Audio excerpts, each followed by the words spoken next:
Hello again everyone. Today we're going to talk about Gadget. A lot of people on the forums for Paragon have been saying Gadget's underpowered and everything else, and that you'll notice in game she's not commonly picked in game. I disagree with that, but let's get into the abilities and I'll tell you why I think she's awesome later. So with the standard left click, Plasma Blast, 50 damage, energy damage, pretty standard. Onto a right click, Seek and Destroy.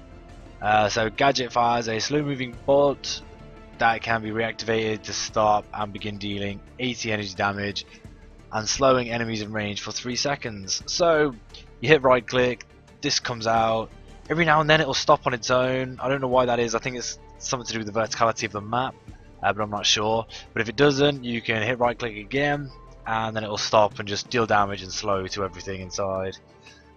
This is wicked for clearing lanes. And also it's got quite a low cooldown as well, so you can practically spam this. And it's really good for lane push. One thing about Gadget, she's an excellent lane pusher. Onto her Q. So Sticky Mine, another great ability. Gadget tosses a mine that will attach to any unit within the area. Enemies are prioritized. After 6 seconds the mine explodes, dealing 80 energy damage. So this can be used for push, this can be used for harass. It's wicked. You fire it out, you hit Q, and then you left click. It's got quite a long range on it, which is handy. And then it will always prioritize enemy heroes as well. Also, quite a cool thing you can do is for when you're pushing lanes, you can just fire it at the ground beneath you, so it'll go on your head, and then it'll deal. And then you can just run up to the creeps, and it'll deal damage to everyone around them. Really good for lane clear. Speed gate. Gadget deploys a gate that will speed up allies and deal up to 50 energy damage to enemies inside of it. I don't know why it says up to, because this is speed gate. It's just kind of like a 2 points with the particle effect in between. You go through it.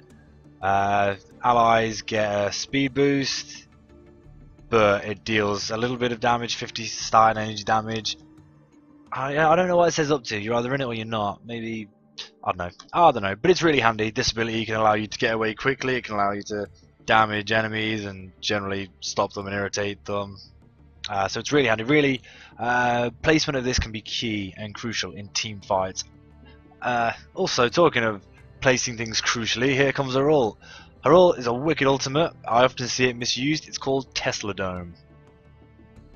So Gadget's Tesla Dome deals 450 energy damage over 5 seconds to all enemies in the area. This is a big dome. Like it's not like the kind of dome from Muriel or from Decal. This is a big dome, bigger than the standard. With that said, you can't. It's not possible to send it that far away from you, but it's really big and it's crucial in team fights. Like I see this being wasted all the time. It does a lot of damage, and this can sway the team fight in your favor. It does so much damage. Enemies have to move around to get away from it. So it's an excellent ability, absolutely excellent, wonderful to use, and as I said, it can change team fights. So ideally, Gadget is a laner. She's got so many good abilities. She's got so much harass. She's also got really good lane clear. So don't get me wrong, whilst she's not quite as good at lane clearing as Gideon, for example, she's not bad. She's not far away by any means. Also, talking of lane clear, I haven't talked about a passive yet. A passive is called Haywire. It just means it's just a very simple passive. Gadget deals 5% increased damage to minions. This just increases her lane clear. Just increases her lane clear. Did you see the Q drop down there? Her mine thing. Forgotten the name already. Crap, that's pretty bad. There's the right click right there. Just kind of an area, slows, deals damage. Really handy for lane clear. I think it's got like a 6 or 7 second cooldown, so it's relatively low cooldown. It's relatively low mana cost as well.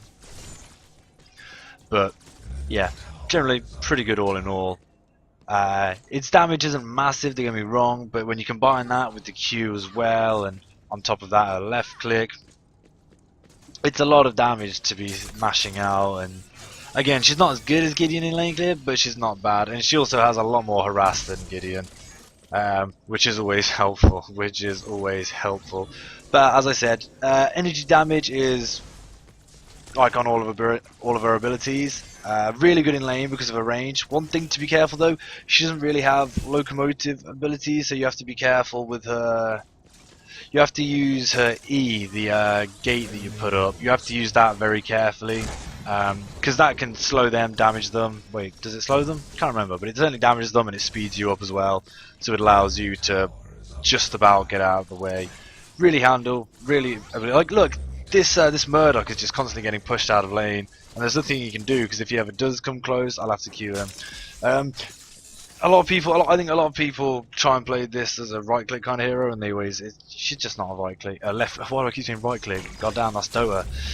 Yeah, she's just not a left-click auto-attack hero. It's just, yeah, it's not what she does. It's not what she does. So in terms of her cards, of course, health, mana. You're gonna need mana because you're gonna be spamming your abilities a lot to force the lane down. And always get a sentry ward. It just for me, when you're in lane, it gives you extra warning if people are coming, and I think it's really useful because of that. In terms of later on the way you can build it, there's a few different ways you could go. I see there was the right click, and I didn't stop that. I remember in game it just kind of stopped on its own. But onto the other cards. So once you've got your health, mana, and a ward. I think, did I call it sentry earlier? I need to stop doing that. Not in this game. But yeah, health, mana, sentry, ward. Goddamn, not again. And then the worst things, well, the best things for me, I find are cooldown reduction. Cooldown reduction and energy damage, because you're going to be using your abilities quite a lot. Of course, you're going to need extra mana as well as that. I don't get health on her because like with your positioning, you should be able to avoid them coming on you, so you shouldn't need too much health. For me, the big one's cooldown reduction, energy damage to boost her abilities, and then on top of that, if you combine that with cooldown reduction, mana, the mana's a big one, or mana regeneration. Mana regeneration's really good on her as well. It just means you've got that.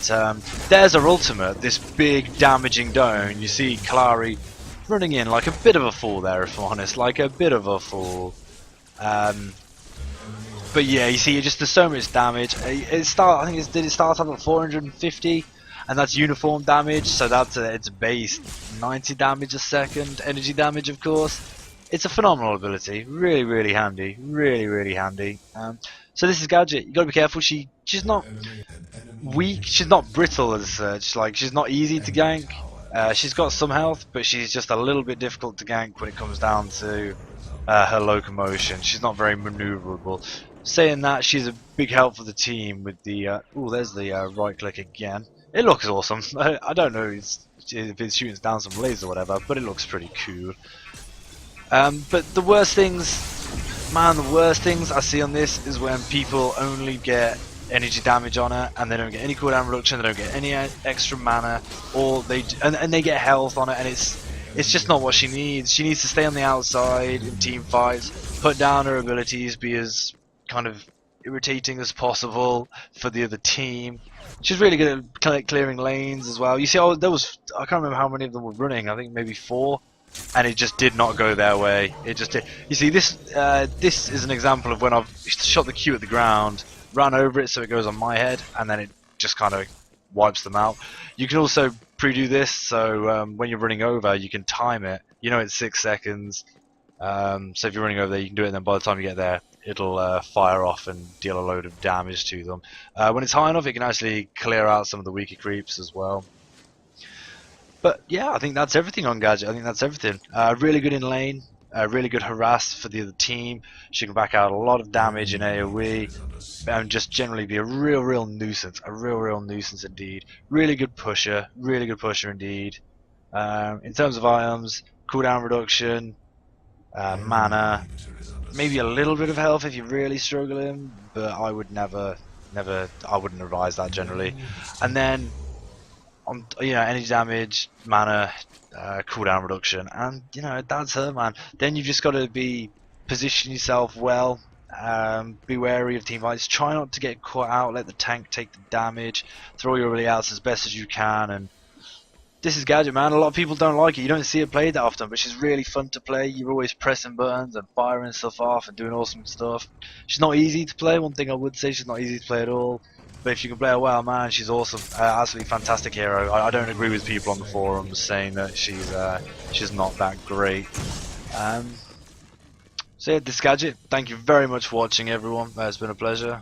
Subscribe, drop down in the comments if you disagree or agree with anything. And have a good day. Thank you very much for watching. Hope that helps. Take it easy, guys. Bye bye.